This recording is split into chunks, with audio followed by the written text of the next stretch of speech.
I am with one of my favorite people in the business of customer experience, design, creation, public speaking, authorship. He is the man, and really probably one of the nicest guys in our profession as well. His name is Shep Hyken. Probably doesn't need an introduction from me, but Shep, thanks for taking the time to be with me today. Hey, thanks for having me. Excited to be here. It's going to be a great interview today because you're one of my favorite people as well, and you're also one of the most knowledgeable people. So between the two of us, we're going to come up with something great.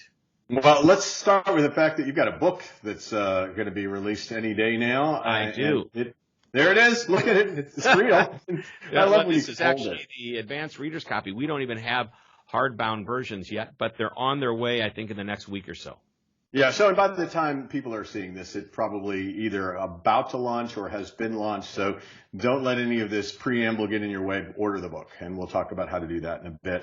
Let's talk about what's inside the book. It's got to be a time in history where, well, they wanted this interview yesterday, right? I mean, this is one of those things where people want things extremely conveniently and extremely in real time. So tell me a little bit about what prompted the book and what's the relevance to the average person trying to do business today. Sure. And the book is titled The Convenience Revolution, and the subtitle is How to Deliver a Customer Service Experience That Disrupts the Competition and Creates Fierce Loyalty. So during my last book that I was working on, I started looking at all these companies and go, why do I love all these companies? Why do I love the most obvious convenient company in the world, Amazon? Why do I love doing business with certain, and by the way, not just doing business with them, but I'm looking at it and go, there's something in common. And I realize they're all just easier to do business with. And I started thinking, has anybody ever written a book, not just about customer service, but truly about the ease of doing business with a company? Beyond being friendly, polite, knowledgeable, reacting quickly, all of those things are really important. That's all the things we teach, and I've been teaching and preaching for decades, it seems. But what about just simply being easy? And there is another book out there, The Effortless Experience, but it's not quite about the whole concept of customer convenience. And I said, you know what, I'm going to write a book about this. And I started researching, came up with 6 areas of convenience that I think any company could excel in one, if not more than one, and some even all of them. And so that's where it all came to be. And here I am today. You know, it's interesting. I think about the book. The idea of convenience from the standpoint of the customer has become like the holy grail. If you do everything else wrong, probably making it easier for a customer would be a really good thing to do right. Right. And if you do it right, making it easier gives you a competitive edge over the other people that also do it right.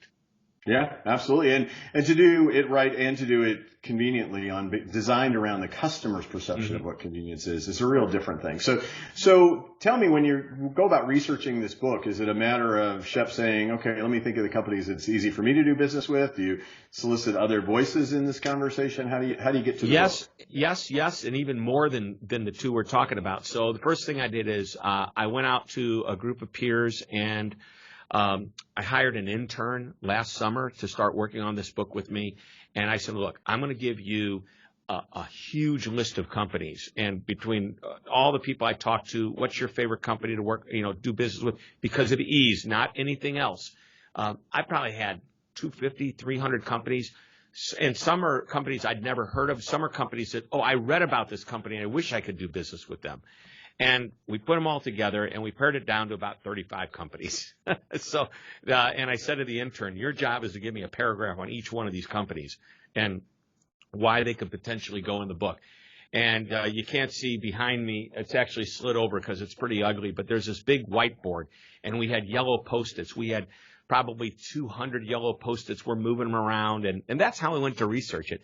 But what was interesting is that it said what makes them convenient. What makes, they're easy to get to. Okay, they're accessible.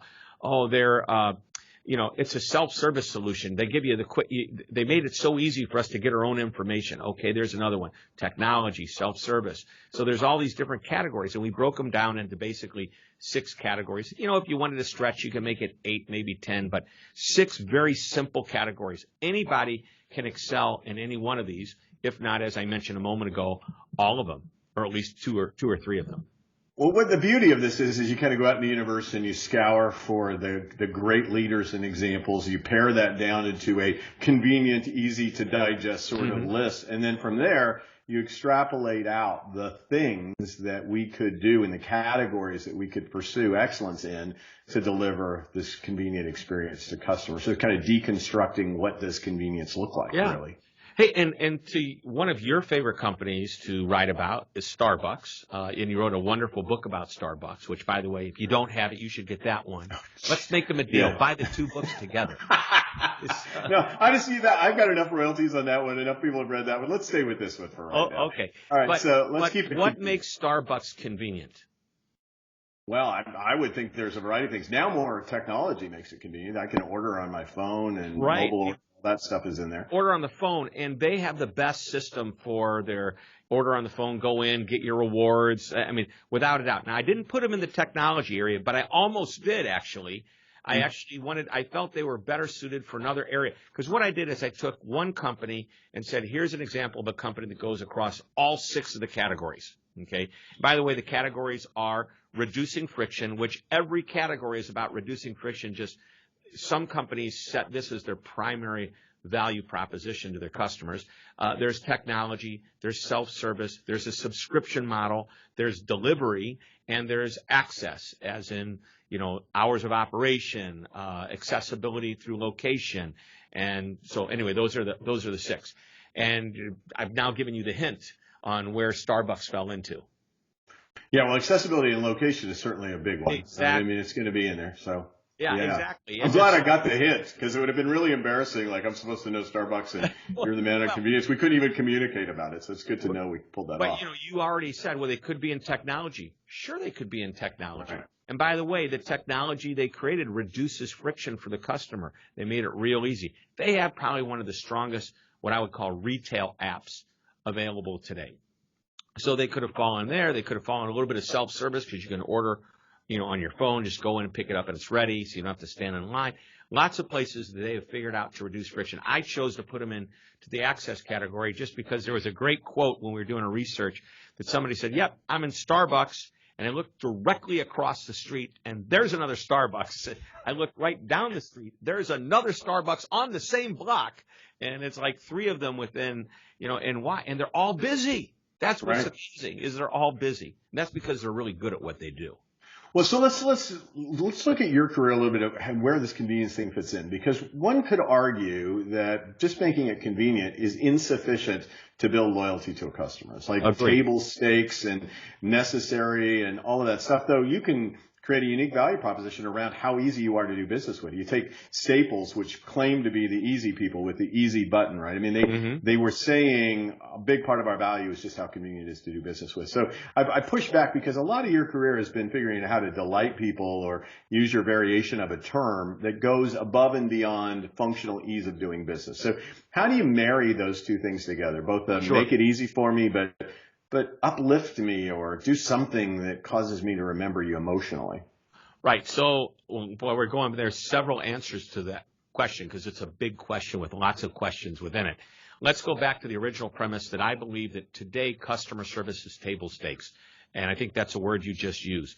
No matter who you are in business, if you can't deliver a service level that makes people say, they're okay to do business with, not even outstanding, but just okay, they're going to go find another place that sells the same thing, because you can pretty much buy almost everything from the same place. Now, I'm getting ready to do a speech tomorrow morning for a company that has a very small group of customers in the industry.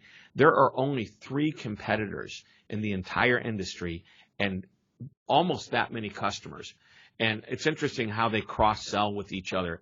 But the point is, they're going through an experience issue where they haven't created the best experience. They don't have the on-time delivery that they want to have. They don't have the quick response time. And what happens is confidence is lost when you don't deliver the service experience that's expected. And my premise is today, customers are smarter than ever. They know what good customer service is. They base the great service that you're delivering not to your competitor anymore, but to the best service they've ever received. And it could be that barista at Starbucks. It could be the shoe salesman that just sold a $25 pair of shoes. It could be the inside sales rep of that multi-billion-dollar manufacturer that we spend, $500 million a year with. And that person's so friendly, knowledgeable, nice, and knows us better. So they're comparing us to the best experience from anybody, and they expect all the companies they work with to hopefully be as good as what their new expectation is. That said, if everybody's doing that, what's the next differentiator? And that is, can we make it easier to do business with?